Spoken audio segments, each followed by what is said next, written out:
রাজশাহীতে গর্তে পড়ে আটকে থাকা শিশু সাজিদকে দীর্ঘ 32 ঘন্টা পর উদ্ধার করা হয়েছে। রাজশাহীর তনুরে নলকূপের গর্তে পড়ে যাওয়া শিশু সাজিদকে উদ্ধার করেছে ফায়ার সার্ভিস। বৃহস্পতিবার 11 ডিসেম্বর রাত 9টায় তাকে উদ্ধার করা হয়েছে বলে জানিয়েছেন ফায়ার সার্ভিস অ্যান্ড সিভিল ডিফেন্সের পরিচালক colonel Tajul Islam Chowdhury.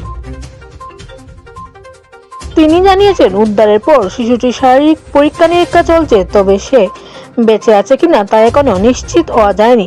Fire service জানিয়েছে তারা আশাবাদী। বুধবার দুপুরে উপজেলার পাচন্দর ইউনিয়নের কুয়েলাট গ্রামে মর্মান্তিক দুর্ঘটনা ঘটে।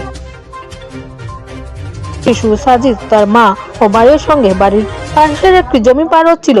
জমিটি কর দিয়ে ঢাকা ছিল। সাজিদের মা জানতেন না যে করের নিচেই রয়েছে একটি অরক্ষিত গভীর নলকূপের গর্ত।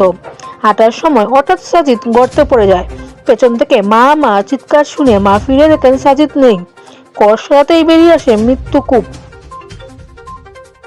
স্থানীয়রা জানান, গত বছর স্থানীয় এক ব্যক্তি এখানে গভীর নলকূপ স্থাপনের চেষ্টা করেন, কিন্তু 120 ফুট নিচেও পানি না পাওয়ায় পাইপটি পরিত্যক্ত অবস্থায় মুখ খোলা রেখেই ফেলে রাখা হয়। গত বছরের বৃষ্টিতে গর্তটির মুখ আরো বড় হয়।